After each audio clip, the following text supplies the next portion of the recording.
Hello, everyone, and welcome to Time for Change, the podcast that deals with everything that you want to change in your life, everything that hurts you and doesn't work for you and you want to change, and gives you the inspiration and the push to do things differently, to get a different result, to get to the life that you want and deserve.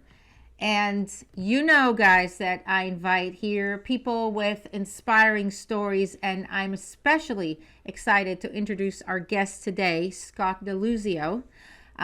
Scott has a very inspiring story to share, so I'm really excited about talking to him today.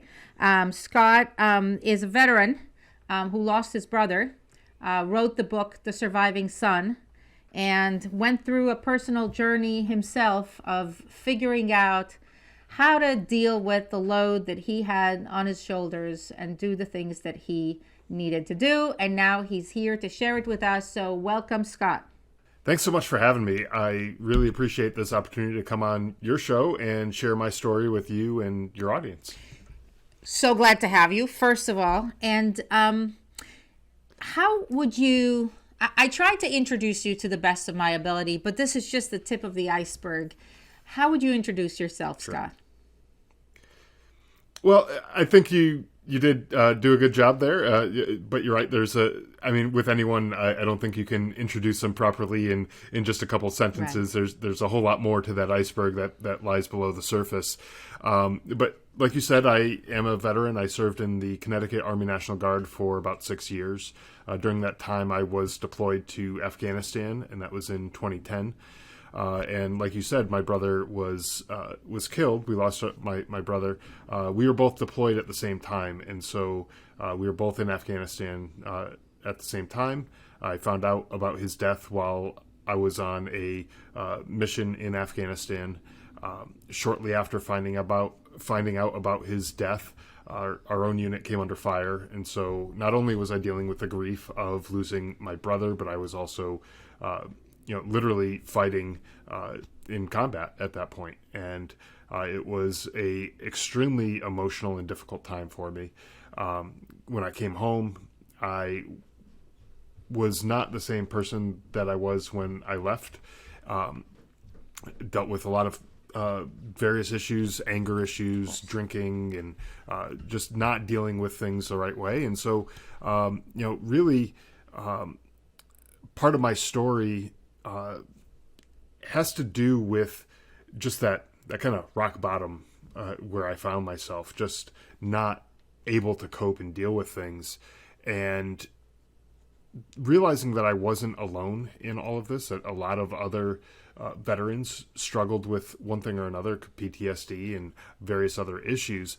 And that's why I decided it's so important to share my story with people like your listeners and other people, because if people are sitting there, and very often veterans especially tend to isolate themselves when they are feeling like things just aren't working out for them. They tend to just stuff themselves away, and they don't get out and do the things that they should be doing. And so if I can share my story and it can reach one person who's isolated and just kind of not taking care of themselves the way they should be, hopefully that will inspire somebody to get up off the couch, get out of bed, do the things that they need to do. And, so that's obviously I could go into a whole lot more about, myself and my background and all that kind of stuff. I'm a father of 3 children. My wife and I have been married for almost 14 years now. And really just, enjoying seeing them grow up. Scott, I think your story is so important and it's so inspiring that you took it upon yourself to share it, because I think it's not only relevant to veterans, it's relevant to anybody that feels that life just hit them in the face in a way that nothing prepared them for. Because what you're describing there, losing your brother and being in the battlefield at the same time, I'm listening to what you're saying, and I say to myself, I ask myself, Scott, what is harder? To be in the battlefield at that moment and know that you are fighting for survival, or being after that and going back to life and actually processing everything that is going on. Yeah, in a strange way, being in combat at that time, and just to clarify, I'm not sure if I said this correctly or not, or clearly enough or not, but I was not with my brother when he was killed. Yeah. I was in a separate mission, separate location at that point. Sure. But when I found out about him, and then was maybe 15, 20 minutes later, I was in combat myself. For me, it just was like, I have no other choice right now except for to go and do my job. I had about 10 soldiers or so that were relying on me to do my job, to be a leader and things like that. And if I just broke down and I couldn't function, I couldn't manage, then their lives would be at stake too. They needed the leadership, and so I had to say to myself, okay, I'm just going to put all this stuff aside.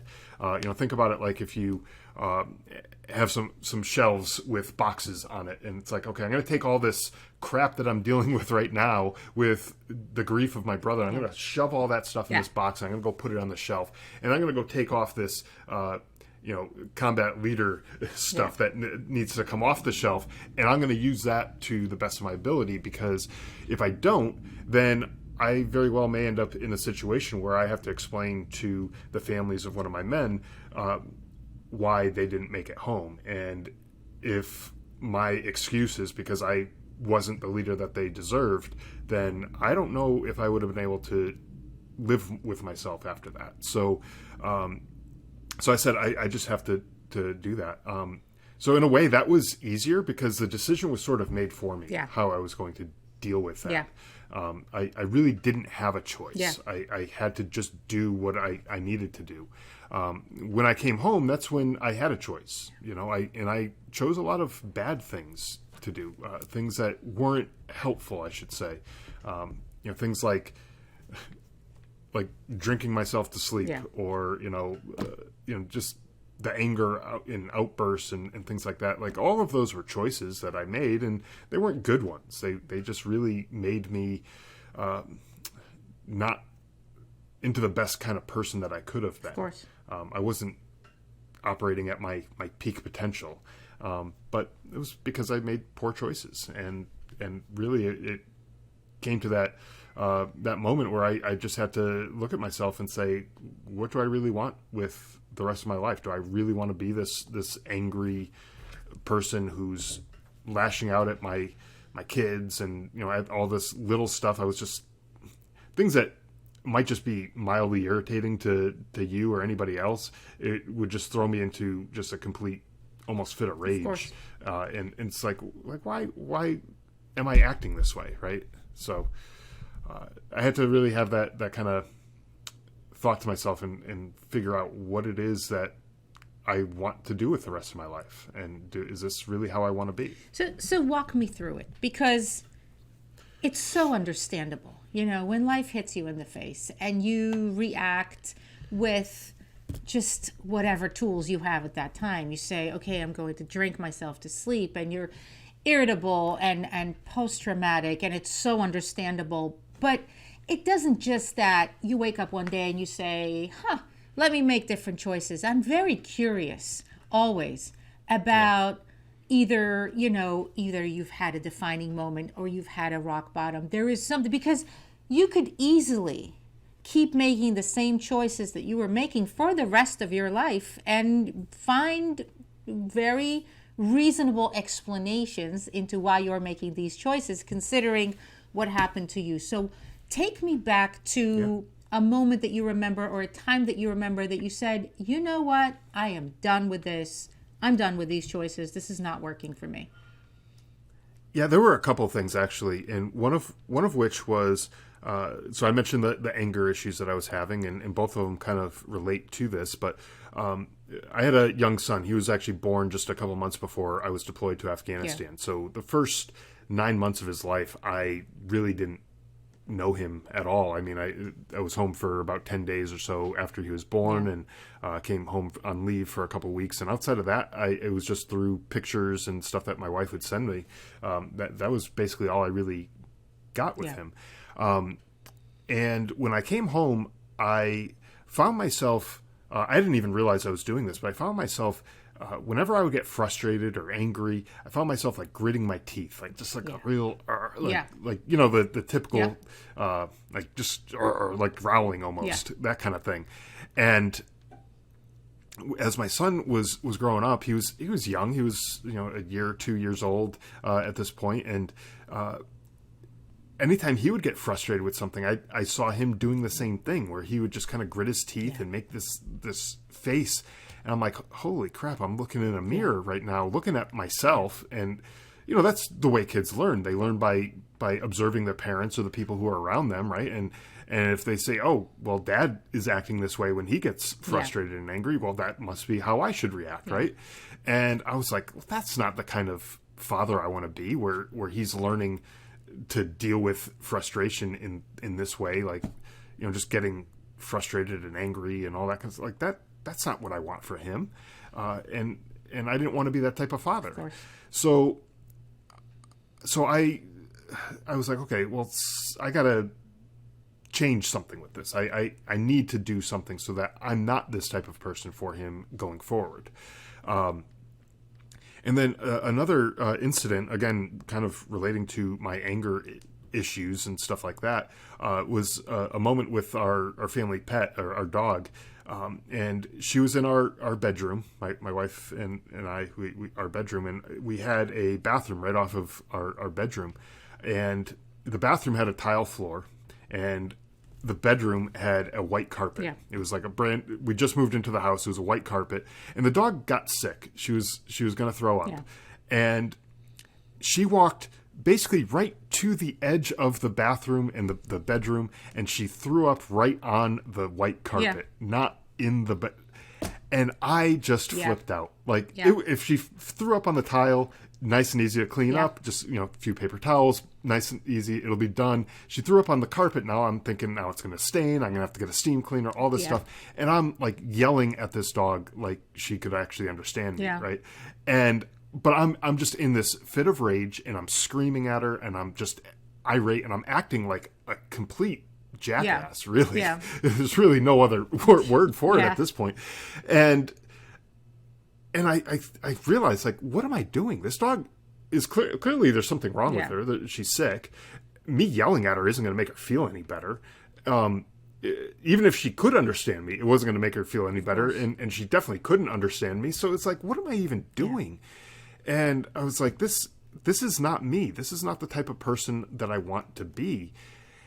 And so it was at that time, actually, right as I was doing that, my wife came in, and she's like, something has to change. Yeah. And I was like, yeah, I couldn't agree more. I know something has to change. And the next morning, this was later at night, and so the next morning I called the VA and made an appointment for mental health counseling. And I was like, I'm serious about this. Something has to change. Yeah. And unfortunately, it took me getting to that point where I was at that, I don't know if you want to call it a rock bottom moment, but it was a moment where I was just like, I realized I was not myself anymore. This is not the type of person I want to be. It's not the person I'm capable of being. I want better for myself and for my family. And I was like, I just have to do something to change, because clearly doing whatever it is that I'm doing is not working. It's not making things any better. If anything, they're probably getting worse, because I'm just getting used to being this angry, miserable person. And if I don't do something to change that, then I'm just going to continue to be angry and miserable, and I'll probably get even more so. It'll just amplify itself, right? Yeah. So that's when I decided something needed to change. To anybody who's listening to us, the defining moment when something changes in your life is not necessarily, a big, it can be something really small where you just see yourself in the mirror. And I can share with everyone and share with Scott, and this is a very different situation, that I remember when my father was dying from cancer. And this is a different situation, Scott, because he was older, but he was still, as my father said back at the time when he was very sick with cancer, he said, it's sad, but it's not tragic. What happened to your brother is tragic. This is sad, but not tragic. But I remember that I was really struggling with saying goodbye to him and the whole process. There's a whole process that you're going through with someone who has terminal cancer. And I remember one day, and I just remembered that, I forgot about it when you described the carpet situation, that my middle daughter, Abby, was looking for her soccer clothes, and she went to the dryer, and she was looking for her soccer clothes, and she pulled out all the clothes. I think she was in 6th grade. She pulled out all the soccer clothes and just took her soccer clothes and left all the clothes on the floor. And, in a normal situation, you can get a kid in trouble. You can have a discussion. You can say, this is not something that is okay to do. You need to put the clothes away. Right. I lost my mind. I lost it. And I remember that was the moment for me where I said to myself, I need help in coping with this. I'm not doing okay at all because, just like you, I looked in the mirror and said to myself, this is insane. What am I yelling about? About a kid throwing the clothes there's complete disproportion. But so it made me remember that. But Scott, I'm listening to your story and it's so interesting because I see leadership in your story and responsibility and accountability, of you in such a defining way, because you went back to the battlefield 20 minutes, you said, after you found out that your brother passed away. And you knew that those people depending on you, and you found I don't know how, you found the strength in you to lead and protect those people's lives. And then also when you described the situation with your son, when you saw your son grinding his teeth just like you took leadership again and you said, this is not what I want for my kids. So I, as the leader that is being followed here, I am going to make different choices. And so tell me if you feel this way sometimes, that you find the strength in leadership. Well, I don't know that I've ever thought of it that way. And I'm not saying that you're wrong in the assessment that you've just provided here. I don't know that I'm ever thinking of it as leadership, or more of it is just doing the right thing. Yeah. As far as I'm concerned. Yeah. And with the situation with the soldiers in combat, the right thing was that they needed a leader to be there to make sure that they were doing all the things that they needed to do, and that they weren't, going to have a friendly fire incident, or that they, if they ran out of ammunition, that they were able to get resupplied and all that. They needed that leadership there. Yeah. And there's a whole series of other things that I won't get into, but they needed that. And in that situation, I realized I didn't have a choice other than to be their leader. If I just sat in the, against a rock and just started crying and, didn't do my job, that wasn't going to help them at all.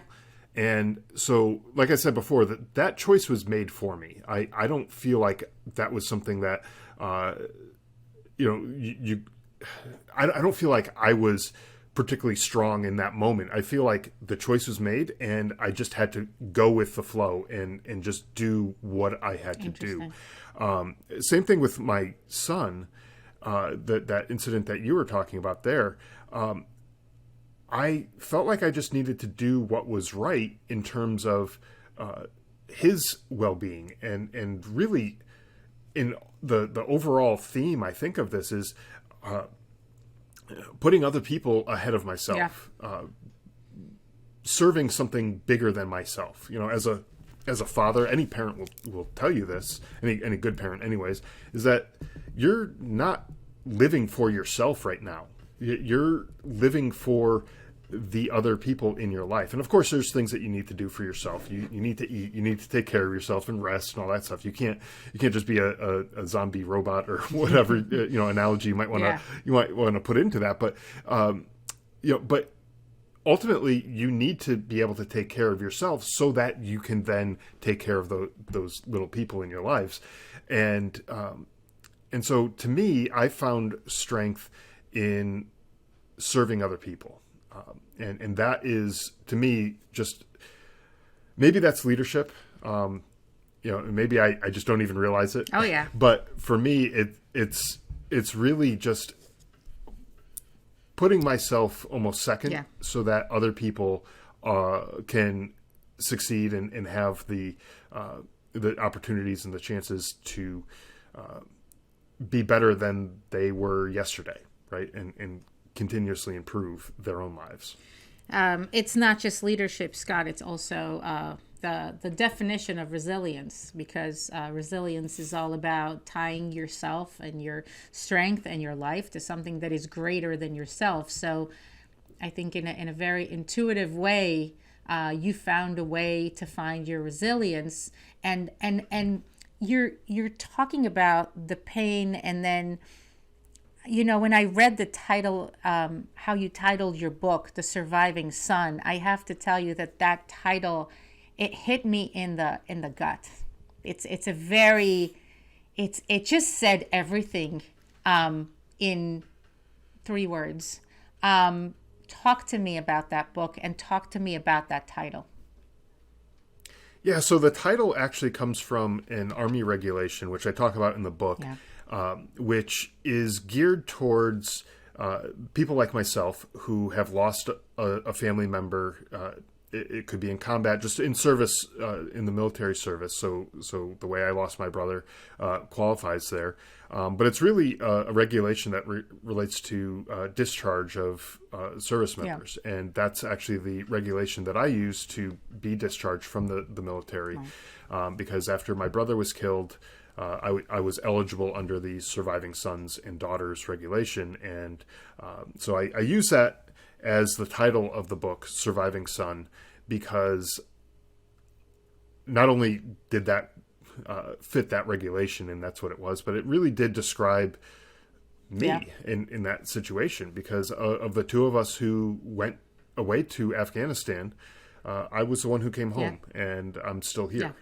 Yeah. And so while I survived combat, there was a piece of me that I think maybe died over there too, in losing him. Yeah. And now it's really a matter of reinventing myself and coming up with who I am now, because these experiences, it could be the loss of a loved one, it could be the end of a relationship or a career, or any major life changes like that, is something that people will end up grieving, whether you realize it or not. Someone who's worked as a doctor for their entire career, 30, 40, whatever year, how many years that they've done that, and then all of a sudden they retire. They wake up the next morning, they're not a doctor anymore. That's true. And what are you? That's right. At this point, you're retired, and that, like, what does that even mean? Yes. And I found that with myself when I got out of the military. One night I went to bed, I was still a soldier, and the next morning I got a phone call saying that my discharge paperwork was approved and I'm no longer a soldier. Right. And I went to bed the next night thinking, what the hell is a veteran? What am I? Who am I? What do I do with this information? Yeah. And so there was a bit of a grieving process with that too. And, so I talk about all that stuff in the book, Surviving Son. And really the story is as much my story as it is my brother's story, because I realize that he's not here anymore to tell his story. And, he was only 25 when he was killed. And that to me was just heartbreaking, thinking that he only had 25 years on this planet. We only had 25 years to enjoy the time with him and things like that. And I wanted to have a story that would not only obviously outlive him, because clearly anything that we write now is going to be outliving him, but I wanted it to outlive me too, and be able to continue to tell both of our stories long after I'm gone. Yeah. And so this story talks about the type of person that he was, our upbringing, what led us to join the military in the first place, and I go into detail about what we did while we were in Afghanistan. Yeah. The type of work that I did, the type of work that he did. We were both infantrymen, so the jobs were sort of similar, but they were different in their own respects as well. And part of the book, I pieced together through statements from the soldiers who were on the ground when my brother was killed. I pieced together a pretty detailed timeline of everything that took place that day. And when I put that story together, I did so because I wanted people. First off, I wanted the civilians who maybe never served in combat, never served in the military at all, to realize that there are real people behind these statistics that get put out in the news and things like that. You hear about maybe a soldier being killed in action, and you might feel sad for a minute or two and like, oh wow, that's terrible for the family. I feel for them and stuff like that. But then you move on and go about your day. But and I'm saying this not criticizing anyone, because I was the same exact way until it happened to me and my family. And now every time I hear these things, it hits that much harder to me. And I want people to realize that these are real people with real families, real stories, and real backgrounds. And when we have a story documented telling about this person's story, my brother's story, and getting to know who he was and what type of person he was, it's like, okay, well, yeah, this is a pretty significant loss. This was a good person, and so I want them to understand these sacrifices, but I also want the veterans and the service members who read the book to know that they're not alone when they're dealing with PTSD, when they're dealing with grief of the loss of a friend or something like that. It's like, it happens to us. It's unfortunately part of the job, and you can get through it. It's not always easy. And just for full transparency here with the listeners, I'm still going to counseling for the PTSD and stuff. And this is literally 12 years later. Today is actually the 12-year anniversary, August 22nd, of when my brother was killed. We got to talk today. And we did get to talk today. So and it's actually kind of funny because last week we were scheduled to talk and we had a little technical difficulties. We rescheduled to today, and I was like, wow, that's kind of interesting, appropriate in a strange way, how that all worked out, But I feel like all of this experience has led me to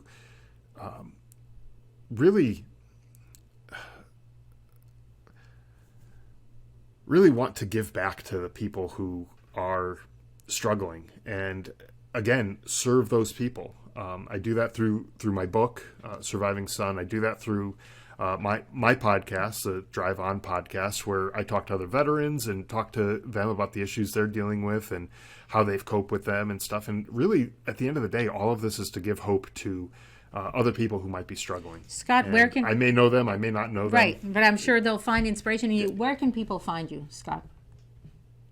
Yeah, the best place to go, honestly, is driveonpodcast.com, and you can find links to everywhere for the podcast where to subscribe to it.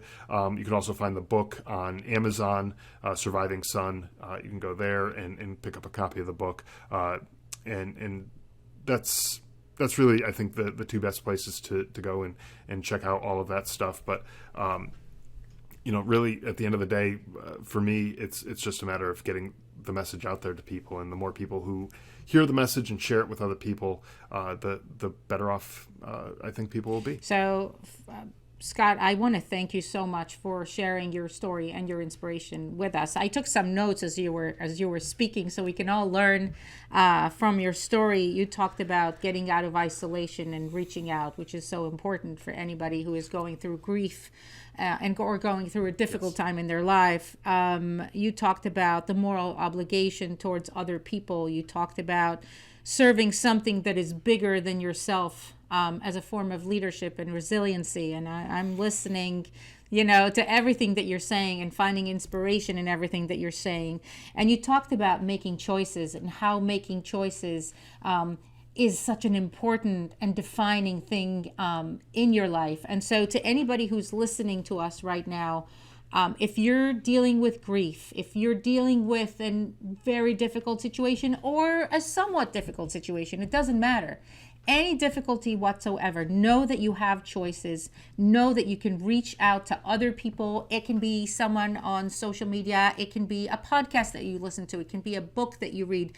Learn from other people and how they manage to carry themselves through the pain, the difficulty, the challenge, because you can do that in your own life too. And if you're thinking to yourself, yeah, well, I'll do that in the future. Right now, things are too hard for me, so I'm just going to keep on drinking, or just going to keep on using whatever substances, or I'm just going to keep yelling at everyone or making poor choices. No. There is no perfect time in the future to stop all of that, because it's never going to be the right time. So take the first step. And Scott, thank you for joining us today. We learned a lot. Thank you so much.